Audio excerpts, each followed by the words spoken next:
가라사대 이 땅 사면에 대적이 있어 내 힘을 쇠하게 하며 내 궁궐을 약탈하니라.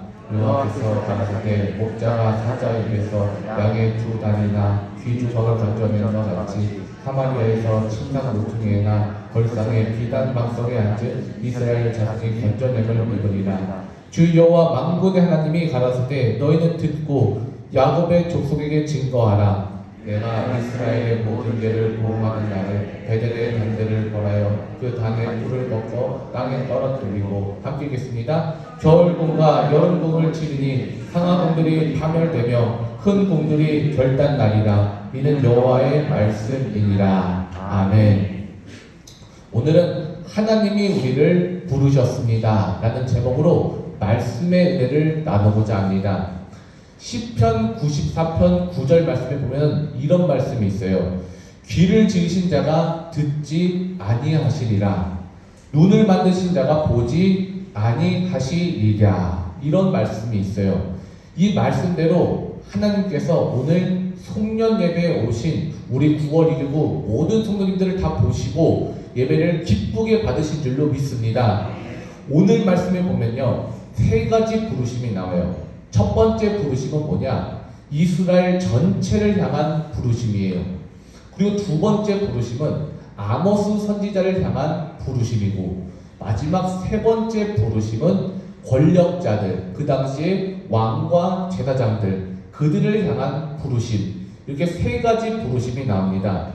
우선 첫 번째 부르심을 보도록 할게요. 첫 번째 부르심은 이스라엘 전체를 향한 부르심이거든요. 그 내용이 1절과 2절 내용인데 제가 다시 한번 읽어드리겠습니다. 이스라엘 자손들아, 여호와께서 너희를 쳐서 이르시는 이 말씀을 들으라. 애굽 땅에서 인도하여 올리신 온 족속을 쳐서 이르시기를 내가 땅의 모든 족속 중에 너희만 알았나니 그러므로 내가 너희 모든 죄악을 너희에게 보응하리라 하셨나니. 아멘. 첫 번째 부르심의 중요한 개념은요, 하나님의 부르심에는 방향과 책임이 있다라는 것이에요. 하나님이 우리를 부르셨으니까 그 방향이 있을 것이고, 그리고 이 부르심에는요, 책임과 사명이 있는 것이에요. 우선 방향이 있다. 하나님의 부르심은 방향이 있다라는 것인데, 부르심에는요, 지향성이 있는 것이에요. 방향이 있다라는 것입니다. 내 멋대로 사는 것이 아니에요. 인생에는 두 가지 길이 있다라고 하거든요. 첫 번째 길은 어떤 길이냐? 내 뜻대로 사는 길이에요. 그리고 두 번째 길은 하나님의 부르심을 따라 사는 길입니다. 내 뜻대로 가면요, 나도 모르게 욕심의 길로 가게 되고 정욕의 길로 빠지게 되는 것이에요. 그래서 요한일서 2장 16절은 이런 말씀을 기록하고 있습니다. 이는 세상에 있는 모든 것이 육신의 정욕과 안목의 정욕과 이생의 자랑이니 다 아버지께로 쫓아온 것이 아니요 세상으로 쫓아온 것이라. 하나님 없이 내 생각대로, 내 뜻대로, 내 의지대로 살려가면요, 이 말씀과 같이 육신의 조롱이 내게 들어오게 되는 것이고, 안목의 조롱이 내게 들어가게 되는 것이고, 이생의 자랑 쪽으로 흘러가게 된다라는 말씀인 것이에요. 그런데요, 하나님의 부르심대로 우리가 살면요, 방향이 명확한 것이에요. 정확한 방향으로 갈 수 있다라는 것입니다. 그러기에 하나님의 부르심을 따라 사는 사람은요, 방향에 대한 확신이 있기 때문에 속도가 빠릅니다. 사도 바울은요, 하나님의 부르심은 이런 자들을 뜀박질한다, 다름질한다 말하고 있지 않습니까? 디모데후서 4장 7절과 8절 말씀인데 제가 읽어드릴게요. 나의 달려갈 길을 마치고 믿음을 지켰으니 이후로는 내게 의의 면류관이 예비되었노라. 아멘. 하나님의 부르심을 입은 자들은요, 방향에 대한 명확한 믿음이 있기 때문에 이런 열매를 맺는다라는 것이에요. 의의 면류관을 받을 수가 있다라는 것입니다. 표대는요, 우리가 또 표대를 향하여라고 말하고 있잖아요. 우리 부흥의 주제가 뭐였죠? 그리스도의 표대를 향하여 아니겠습니까? 이 표대를 향하여도 똑같은 이야기예요. 바울은요, 그리스도의 표대를 향하여 달려간다라고 말하고 있지 않습니까? 이 표대가 바로 방향입니다. 방향이 있으니까 목표를 향해서 주저하지 않고 우리가 달려갈 수가 있다라는 것이에요. 하나님 앞으로 이 목표를 향해 정확하게 달려가는 인생, 그래서 하나님 앞에 의의 멸류관 받는 우리 9월 2일 모든 성도님 되시기를 주의 이름으로 축원드립니다. 첫 번째는 방향이 있다라는 것이고, 하나님의 부르심에는 두 번째로 책임이 있다라는 것이에요. 부르심에는요, 또 책임이 있습니다. 인생의 고난이 닥칠 때 이 고난을 대하는 두 종류의 사람이 있어요. 부르심이 있는 사람은요, 고난 앞으로 한 걸음 더 다가서요. 고난이 있다 할지라도 부르심이 있으면요, 주께서 내게 이 사명을 맡겨주셨다, 이 책임감을 가지고 더 가까이 앞으로 전진해 나가는 것이에요. 그런데 자기 뜻대로 사는 사람은요, 고난 앞에 서게 되면은 확 돌아서고 말아요. 왜냐면은 이 고난을 피해버려요. 왜냐면은 그 평탄할 때는 문제가 없다가도 내게 불편함이 생기면은 돌아서 버린다라는 것이에요. 그런데 그리스도인의 삶에 대해 사도 바울은 뭐라고 얘기하고 있습니까? 로마서 8장 35절부터 37절에는 사도 바울의 이런 고백이 있어요. 제가 읽어드리겠습니다. 누가 우리를 그리스도의 사랑에 끊으리요? 환난이나 곤고나 박해나 기근이나 적신이나 위험이나 칼이랴. 기록된 바 우리가 종일 주를 위하여 죽임을 당하게 되며 도살당할 양같이 여김을 받았나이다과 같으니라. 그러나 이 모든 일에 우리를 사랑하신 이로 말미암아 우리가 넉넉히 이기느니라. 아멘. 바로 이것이요, 성경이 말하고 있는 그리스도인의 삶인 것이에요. 그리스도인의 길은요, 십자가의 길이에요. 십자가의 길이 넓은 대로입니까? 그렇지 않습니다. 좁은 길로 걸어갈 때도 있고요, 그리고 좁은 문으로 들어갈 때도 있다라는 것이에요. 시련과 고통과 불편함이 있을 수 있다라는 것이에요. 하지만 주께서 우리와 함께 하시니 우리는 시련을 통과할 수가 있는 것이고요, 눈물의 골짜기도 통과할 수가 있는 것이고, 슬픔도 반드시 통과할 수 있는 것입니다. 우리는 꺾이지 않으며 꼿꼿하게 충분히 이겨낼 수가 있는 것이에요. 그러므로 사랑하는 성도 여러분, 우리가 고난당하는 것에 시선을 둘 것이 아니라 고난과 또 어려움 중에 함께 하시는 그 하나님 바라보시면서 승리하시기를 바랍니다. 우리는 장렬하는 태양 아래 때로는 잠시 넘어질 수 있어요. 하지만 결코 우리는 죽지 않습니다. 매서운 눈보라가 칠 때 우리는 결코 넘어지지 않아요. 왜냐하면 우리 안에 예수 그리스도의 생명이 살아 숨쉬는 참포도 나무이기 때문에 그렇습니다. 그러므로 하나님의 부르심이 있는 사람은요, 예수님이 함께 계시다는 것을 믿고 있기 때문에 고난을 이겨내고 통과할 수가 있는 것이에요. 그래서 우리가 예수님의 부르심이 있다는 것을 꼭 기억하시기를 바랍니다. 반면에 부르심이 없는 사람은요, 예수님을 믿지도 않고 자기가 편한 게 목적이기 때문에 고난을 만나게 되면 돌아서게 돼버리더라 라는 것이에요. 우리가 누가복음 10장에 보면요, 선한 사마리아인의 이야기가 나오거든요.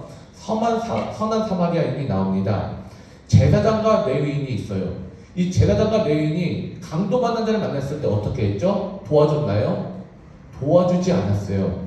양떼를 돌봐야 하는 이런 부르심에 책임이 있음에도 불구하고 강도 만난 자를 만났을 때 피해버리잖아요. 아이고, 저 부정당한 사람, 나는 피를 가까이 할 수가 없어. 확 피해서 가버리잖아요. 이 부르심에 대한 책임을 잃어버린 것이에요. 반면에 사마리아인은 어떻게 합니까? 사마리아인은 이 강도 만난 자를 만났을 때 다가서지 않습니까? 이 이야기가 보여주는 것이 무엇이냐? 하나님의 부르심을 믿고 살아갈 때 하나님의 뜻을 이루며 하나님이 기뻐하시는 일을 행할 수가 있다라는 것이에요. 하나님의 뜻은 무엇인가? 바로 하나님을 사랑하고 우리 주변의 이웃을 사랑하라는 거 아니겠습니까? 이 두 가지가 같이 가야 된다라는 것이에요. 하나님을 내가 사랑해요. 하나님을 내가 사랑하는 사람이라면요, 이웃 사랑하는 방향으로 흐르게 되어 있다는 것이에요. 이 아모스서에서 이스라엘에게 하나님이 말씀하시는 것이 무엇이냐라는 것은요, 너희는 하나님이 부르신 백성들 아니냐? 그런데 너희들 지금 무엇을 하고 있는 거냐? 너희들이 부르심을 잊고 살고 있는 것은 아니냐? 이렇게 말씀하고 계신 거예요. 그러면서 정통성에 대해서 이야기를 하십니다. 사실 남유다와 북이스라엘로 이스라엘이 갈라졌잖아요. 남유다와 북이스라엘은요, 정통성의 개념이 다릅니다. 우리가 남유다의 정통성에 대해서 이야기를 할 때는 다윗의 언약을 들어요. 사무엘하 7장에 나단 선지자가 다윗에게 와서 말하잖아요. 내 집과 내 나라가 내 앞에서 영원히 보존되고 내 왕위가 영원히 견고 하리라. 남유다는요, 이 다윗의 언약에 뿌리를 두고 있습니다. 그래서 다윗의 언약에서 중요한 것이 무엇이냐? 은혜가 있다라는 것이에요. 다윗 왕조에는요, 훌륭한 왕도 있었어요. 여호사밧, 아사, 요시야, 히스기야 같은 훌륭한 왕도 있었지만 하나님 보시기에 악한 왕들도 있었거든요. 르호보암이나 므낫세 왕 같이 하나님이 보시기에 악한 일을 행한 왕들도 있었단 말이에요. 그렇지만 너희는 하나님의 언약 때문에, 너희는 하나님의 은혜로 말미암아 붙들린 바 된 거야 라는 것이 바로 다윗의 언약입니다. 그렇다면 북이스라엘은 완전히 버림받았는가? 그렇지 않아요. 북쪽 이스라엘의 그 언약의 기반은 뭐냐? 출애굽이에요. 너희는 출애굽의 백성 아니냐? 출애굽 때 받았던 시내산 언약이 너희들에게 있지 않느냐? 출애굽기 19장 5절에 있는 이 시내산 언약의 핵심이 무엇이냐? 해방과 자유거든요. 해방과 자유가 뭘 의미하는가? 구원을 말하고 있는 것이에요. 다윗의 언약인 은혜도 중요하지만 이 시내산 언약, 해방과 자유, 즉 구원도 중요하다는 것이에요. 그래서 북이스라엘에게는요, 이 시내산 언약이 뿌리가 되었더라라는 것이에요. 하나님은 지금 그것을 상기시켜 주시고 계신 것이에요. 너희가 출애굽을 했을 때 시내산 언약을 받지 않았느냐? 이것을 잊지 말아라. 이 시내산 언약의 핵심이 뭐냐? 하나님은 온 인류를 하나님의 백성으로 삼아 주시고 싶어 하시고 구원하고 싶어 하신다 라는 것이 시내산 언약의 핵심이거든요. 대신 너희에게도 책임이 있는데 제사장 나라가 되어야 된다. 이스라엘을 구원하신 목적이 너희가 왕같은 제사장 나라가 되어서 만민에게 은혜의 복음을 전해서 만민을 구원하라 라는 거 아니겠습니까? 이 시내산 언약을요, 이스라엘 백성들이 제대로 알면요, 방향이 명확해지는 것이에요. 우리가 잘나서 선택된 게 아니다. 우리가 특별나서 선택된 게 아니다. 올 인류를 구원하시기 위한 도구로 우리를 하나님께서 선택하셨다. 이스라엘 백성뿐만 아니라 어쩌면 우리도 얼마든지 바리새인 같이 될 수가 있어요. 하나님 사랑만 강조하는 거예요. 내가 하나님 믿고 구원받았다. 내가 하나님 일을 하는데 감히 너희들이 나는 거룩하고 너희는 부정해. 나는 너희들과 달라. 이러다 보니까 이웃사랑이 우리 삶 가운데 없는 것이에요. 배려와 돌봄, 국률이 없는 것입니다. 이러면은 북이스라엘과 다를 바가 없다라는 것이에요. 사명 감당 안 하고 하나님이 우리를 부르셨고 택하셔서 제사장 나라 삼아 주셨는데 제멋대로 이해하고 이상한 방향으로 가버린다라는 것이에요. 1절과 2절 제가 다시 한번 읽어드릴게요. 이스라엘 자손들아, 여호와께서 너희를 쳐서 이르시는 이 말씀을 들으라. 애굽 땅에서 인도하여 올리신 온 족속을 쳐서 이르시기를 내가 땅의 모든 족속 중에 너희만 알았나니 그러므로 내가 너희 모든 죄악을 너희에게 보응하리라 하셨나니. 모든 족속 중에 너희만 알았나니. 이 말씀은요, 충분히 선민사상이 될 만한 그런 말씀이에요. 그런데 이거를 그렇게 해석할 것이 아니라 너 하나만 알았다라는 것이 아니라 너를 선택했다라는 뜻으로 받아들이시면 됩니다. 뭘로 선택했느냐? 제사장 나라로 선택했다. 이게 정확한 해석이라고 생각해요. 이스라엘을 제사장 나라로, 즉 하나님 나라의 구원의 도구로 불렀는데 너희들은 지금 무엇을 하고 있느냐? 라는 하나님의 안타까우신 음성인 것이에요. 아까 말씀드렸듯이 하나님의 부르심에는 책임과 그리고 방향이 있습니다. 만 백성을 구원하라는 구원의 책임을 다하는 우리 9월 이후고 모든 성도님들 되시기를 주의 이름으로 축원드립니다. 두 번째 부르심은 무엇이냐? 첫 번째는 이스라엘 전체를 향한 부르심이었고 두 번째 부르심은 아모스 개인을 향한 부르심이에요. 이게 3절부터 8절까지의 내용인데요. 1절, 2절이 이스라엘 전체를 향한 부르심이라면요, 3절부터 8절은 아모스 개인을 향한 이 부르심의 말씀인 것입니다. 아모스는요, 북이스라엘에서 활동을 했지만요, 사실은 남쪽 유다 사람이었어요. 그가 했던 일은 또 존귀한 일이나 뭐 고귀한 일이 아니라 뽕나무 치는 일이 그의 직업이었습니다. 이처럼 아모스는 북쪽 이사에서 활동하지만 타지 사람이었고요. 또 출신도 뽕나무를 치는 농부 출신이었음에도 불구하고 그는 이런 사명감을 갖고 있었어요. 하나님이 나를 부르셨다. 하나님께서 나에게 말씀 전하시는 일을 위임하셨다. 이런 소명감이 아모스에게는 있었습니다. 하나님께서 나를 선지자로 부르셨기 때문에 나는 그 사명을 내가 감당할 수가 있다라는 것이에요. 핵심은 7절 말씀인데 함께 한번 읽어볼까요? 주 여호와께서 자기의 비밀을 그 종 선지자들에게 보이지 아니하시고는 결코 행하심이 없으시리라. 아멘. 이 말씀은 무슨 뜻이냐면요, 이 아모스 선지자를 통해서 하나님 말씀이 선포되고 있다라는 거예요. 여러분, 지혜란 이런 겁니다.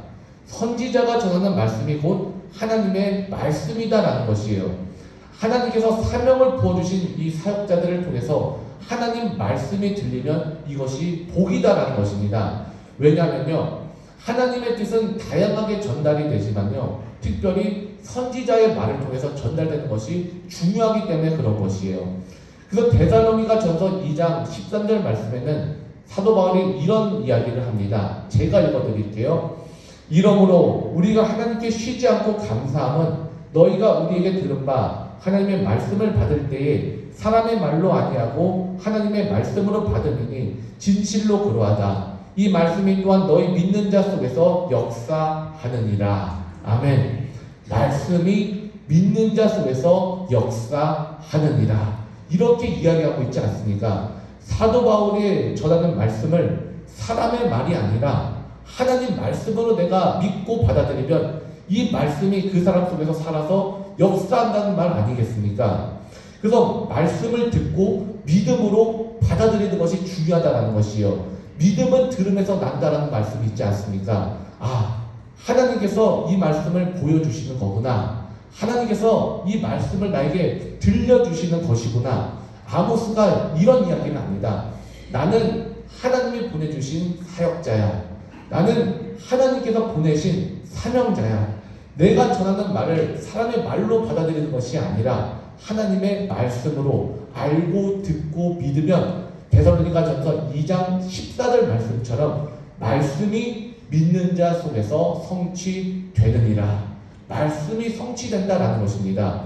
오늘도 이게 아모스 선지자를 통해서 하나님께서 들려주신 이 말씀을 하나님 말씀으로 받고 들으시기를 바랍니다. 듣고 믿으면 말씀이 성취되는 것이에요. 이런 놀라운 말씀의 역사가 우리 9월 2교구 그리고 저에게 있기를 주의 이름으로 축원드립니다. 세 번째로 누구를 향한 부르심이냐? 왕과 제사장을 향한 부르심이다라는 것이에요. 9절부터 마지막 15절까지 말씀은요, 왕과 제사장과 그 당시의 권력자들을 향한 부르심에 대한 말씀인 것이에요. 먼저 왕들의 번영에 대한 이야기입니다. 9절부터 10절 제가 읽어드릴게요. 아스돗의 궁들과 애굽 땅의 궁들에 광포하여 이르기를 너희는 사마리아 산들에 모여 그 성 중에서 얼마나 큰 노란함과 학대함이 있나 보라 하라. 자기 궁궐에서 포악과 겁탈을 쌓는 자들이 바른 일 행할 줄을 모르느니라. 이는 여호와의 말씀이니라. 이어서 15절도 제가 읽어드릴게요. 겨울궁과 여름궁을 치리니 상하궁들이 파멸되며 큰 궁들이 결단나리라. 이는 여호와의 말씀이니라.